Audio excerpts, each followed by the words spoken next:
Bonsoir à tous, il est 20h. Voici les titres de ce journal. Au sommaire, les élections législatives, plus de 7 millions de Sénégalais appelés aux urnes. Nous y sommes. Il ne reste que quelques heures avant le démarrage du vote.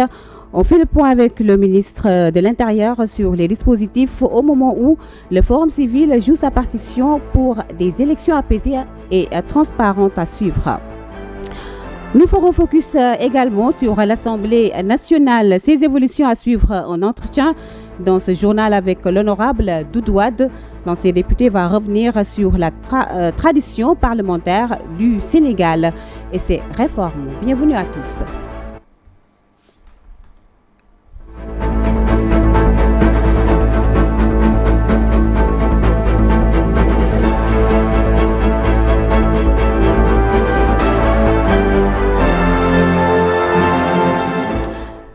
Le ministre de l'Intérieur, Jean-Baptiste Tine, a fait face à la presse ce vendredi. Des mesures spécifiques ont été annoncées pour garantir le bon déroulement du scrutin du 17 novembre. Ces mesures visent à assurer la sécurité, la transparence et l'intégrité du processus électoral. Jean-Baptiste Tine, que nous écoutons au micro de Amsatou Gano. J'étais hier à Thiès et à Touba.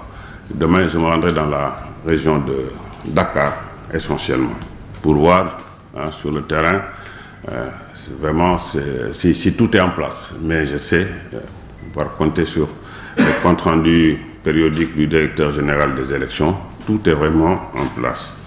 Relativement l'État a pu mobiliser le budget nécessaire pour le financement, malgré le nombre important des listes en compétition, 41 encore une fois. Et ça, c'est lié à la non-application du filtre du parrainage pour les élections législatives anticipées, conformément à la décision du Conseil constitutionnel. Relativement aux cartes d'électeurs, le stock à distribuer sur le territoire national s'élevait à 278 736 au démarrage du processus électoral. À la date du 8 novembre, 16 664 ont été retirés, soit 5,9%. Le nombre de cartes restantes à distribuer est estimé à 262 076, soit 94%. S'agissant du matériel et des documents électoraux, des missions de déploiement du matériel lourd ont été effectuées dans la période du 24 au 29 septembre dans les régions. Depuis le 21 octobre, le matériel électoral, les bulletins de vote ainsi que les documents électoraux de l'étranger ont été conditionnés et mis à la disposition des prestataires retenus pour leur expédition auprès des représentations diplomatiques et consulaires. À ce jour, tout le matériel électoral destiné au scrutin du dimanche 17 novembre est mis à la disposition des autorités administratives, diplomatiques et consulaires. Tout est en place. Je vous l'annonçais dans les titres, 7 370 890 électeurs sont attendus à l'échelle nationale et internationale ce dimanche 17 novembre 2024 dans les bureaux de vote des citoyens sénégalais qui doivent élire les membres de la 15e législature. On fait le point avec Abdoulaye Djeya. Au total, 7 371 890 électeurs inscrits devront voter ce dimanche 17 novembre pour élire les députés de la 15e législature. Selon les données de la Direction générale des élections, 7 33 850 sont inscrits à l'intérieur du Sénégal, répartis sur 46 départements. Dakar passe en pole position avec 707 816, Guédiawaye 203 274, Pikine 391 278, Saint-Louis 387 276, Kaffrine 352 591, Diourbel 383 046, Thiès 395 942, Imbour 351 023. Le total des électeurs inscrits hors des frontières du pays qui exerceront leur devoir civique dans 8 départements s'élève à 338 040. Parmi les pays comptant le plus grand nombre d'électeurs figure l'Espagne avec 39 606, la France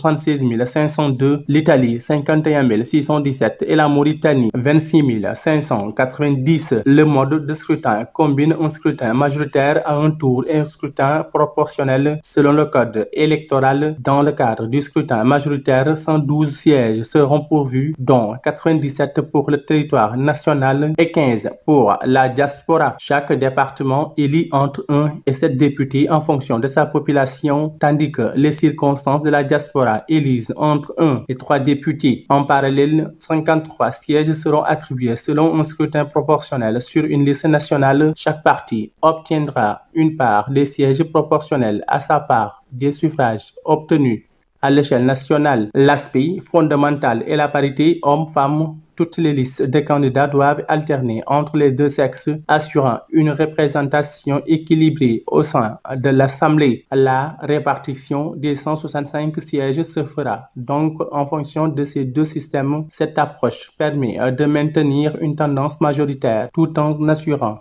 une plus grande. Les élections législatives, nous y restons à Mbour. Le préfet du département s'est exprimé par rapport à la situation électorale. Amadou Diop fait savoir que les matériaux sont en place et seront distribués dans tous les lieux de vote jusqu'à minuit du soir. Il estime également que 12 000 cartes électeurs ne sont pas encore retirées. Le préfet appelle les citoyens à agir, à accomplir leur devoir civique, à agir pour pouvoir accomplir leur devoir civique. Il s'est exprimé au micro de Astou Sow et Ousmane Biteye. On est en train de mettre en place le matériel au niveau des écoles de la commune de Mbour. Pratiquement, il nous reste quelques écoles. Mais d'ici 16 heures, Inch'Allah, on aura terminé le processus. Ce qu'on peut retenir aussi, c'est qu'au niveau sécuritaire, les forces de défense et de sécurité sont au niveau des lieux de vote, donc pour la sécurisation du vote, du scrutin. Aussi bien la police, la gendarmerie que l'armée. Donc de ce côté aussi, donc, nous sommes rassurés. Le seul point vraiment sur lequel il faut insister, c'est le retrait des cartes qui pose toujours problème, parce que le niveau est très faible. Nous sommes à 217 cartes retirées depuis le début donc, de l'opération le 13 octobre, ce qui nous donne un stock de 12 088 cartes. Donc, nous avons 12 088 cartes au niveau des commissions qui doivent être retirées. Et nous profitons de cet entretien pour lancer un appel aux citoyens à venir récupérer, retirer leurs cartes. Parce que sans carte d'électeur, il ne peut pas y avoir de vote. C'était l'une des grandes lignes de cette édition. Il s'agit donc toujours dans le cadre des législatives du 17 novembre 2024. Le Forum civil a mis en place un quartier général pour le programme de redevabilité électorale. L'objectif principal est de veiller à la transparence du scrutin. Il compte déployer des observateurs bien formés dans tous les départements du Sénégal. Nous écoutons à ce propos Birahim Seck, coordonnateur général du Forum civil. Il est au micro de Ndéla Ndiaye et Ndarte Gueye. Nous sommes en train de dérouler un agenda d'animation sur les élections. Hier, nous avions reçu le doyen Doudou Wade, ancien président du groupe parlementaire, pour nous parler de la gouvernance de l'Assemblée nationale, mais également des pouvoirs et des prérogatives qu'on attend d'un député au service du citoyen. Nous avions eu également un partenaire qui nous vient de l'ASF qui nous a entretenu sur le financement des partis politiques et le financement des campagnes électorales. Aujourd'hui, nous allons avoir les OGE, les organes de gestion des élections, pour qu'ils puissent nous dire comment se passe le contrôle des élections, l'organisation des élections et la supervision des élections. Et tout à l'heure également, nous, au niveau du Forum civil, nous allons déployer des observateurs dans les 46 départements du Sénégal. Et ces observateurs ont déjà subi une formation. Et tout à l'heure, vous avez vu que dans la salle, il y avait également les analystes de données, qu'on appelle des opérateurs qui vont traiter, qui seront en contact avec les observateurs sur le terrain. Ils vont traiter les données et qu'ils vont fournir à la chambre de décision. qui sera également mis en place au niveau du Forum civil. Donc, c'est un dispositif que le Forum civil a mis en place pour observer, pour faire du monitoring électoral. Bien entendu, le monitoring, ce n'est pas uniquement le jour du scrutin. Le Forum civil a commencé son monitoring depuis presque 2 mois, ce qu'on appelle l'observation à long terme. C'est la raison pour laquelle vous avez vu qu'on a produit au moins 3 rapports sur la situation de la campagne, sur les violences, sur les moyens également qui sont utilisés, les moyens de l'État qui sont utilisés souvent par certaines personnes dans certaines localités du pays, mais également d'autres indicateurs, le comportement quand même assez satisfaisant de la DGE, quand même, qui est en train de communiquer de façon... Et nous revenons sur la rencontre avec la presse, sur la rencontre du ministre de l'Intérieur avec la presse, Jean-Baptiste Tine. On a profité pour condamner les violences électorales enregistrées. Le ministre de l'Intérieur soulignant l'importance de préserver la paix et la sécurité a appelé à plus de responsabilités. Nous l'écoutons avec Néla Ndiaye. Des incidents isolés ont été notés, les plus récents remontant il y a juste quelques jours dans le cadre de la campagne électorale. Je condamne naturellement et fermement ces incidents qui sont regrettables et qui ne reflètent pas le niveau de maturité de nos populations et de notre démocratie. La violence n'a pas sa place dans le jeu électoral où les acteurs ne devraient rivaliser qu'à travers des idées et des programmes politiques pour mieux servir leurs concitoyens. Si de tels incidents ont pu se produire, ce n'est pas faute d'avoir pris les mesures idoines. En effet, j'ai signé le 22 octobre 2024 un arrêté portant interdiction de port d'armes de toute catégorie et de matières explosives du 17 octobre au 17 décembre 2024. Après tout ce que le Sénégal a engrangé comme avancée en matière de démocratie et de conduite du processus électoral, il était difficilement imaginable, avant ces incidents, de devoir procéder à la fouille des caravanes des listes des candidats. Malheureusement, nous en sommes arrivés là par la force des choses et nous avons découvert dans le cortège d'une liste en compétition tout un arsenal destiné à commettre des actes de violence pour le reste de la campagne.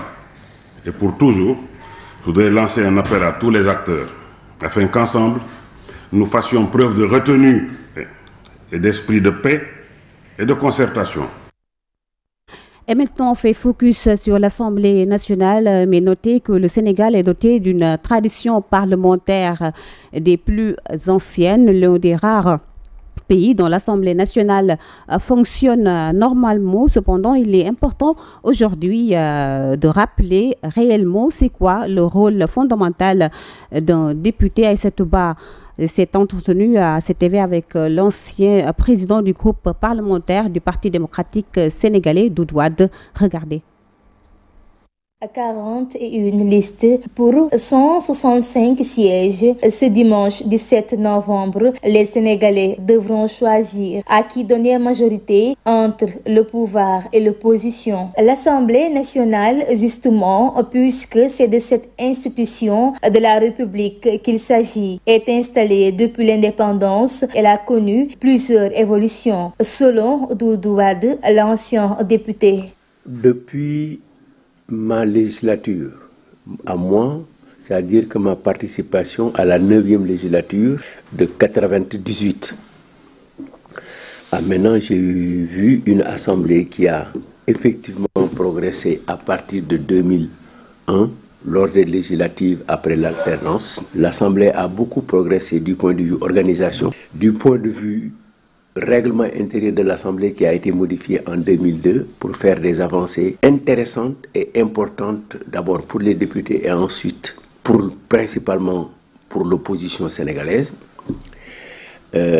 À partir de 2002 jusqu'en 2012, l'Assemblée a été une assemblée vivante. Brillante certes, mais vivante. Les députés sont élus au suffrage universel pour une durée de 5 ans. Choisis comme la voix du peuple, leur mission principale est de représenter le peuple. Écoutez, le rôle d'un député, c'est c'est représenter la nation. C'est ça, c'est la Constitution. La Constitution qui dit que la souveraineté nationale appartient au peuple qui l'exerce par l'intermédiaire de ses représentants. Contrôler l'action du gouvernement, c'est la deuxième mission. Et la troisième, c'est évaluer les politiques publiques. Mais,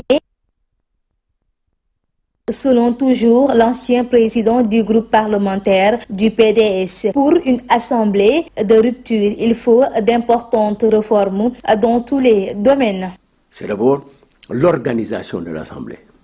L'Assemblée a besoin d'une organisation elle-même dans son administration, dans ses composantes, dans ses nouvelles fonctions, parce qu'il y a des nouvelles fonctions des assemblées, réorganiser les commissions de l'Assemblée, à réorganiser le travail parlementaire et la procédure parlementaire, organiser les débats, avoir un comportement de parlementaire, c'est-à-dire que dans les parlements, il ne peut pas avoir d'accident. Dans un parlement, il peut y avoir des incidents, mais l'Assemblée a besoin de nouvelles orientations. Ce dimanche 17 novembre 2024, plus de 7 millions Sénégalais doivent sacrifier à leur devoir citoyen. Après la 14e législature, très conversée, l'espoir est béant. Quant à une 15e de rupture où la voix du peuple sera très bien représentée. Merci Aïssa Touba et nous terminons avec cette triste nouvelle.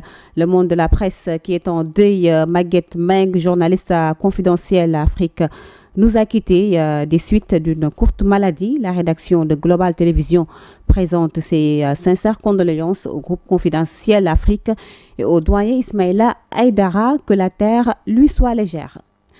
C'est avec cette note de tristesse que se referme cette édition. Merci à l'équipe technique et rédactionnelle. Merci également à vous de votre fidélité renouvelée à Global Télévision. Prenez soin de vous et vous restez avec nos programmes qui continuent.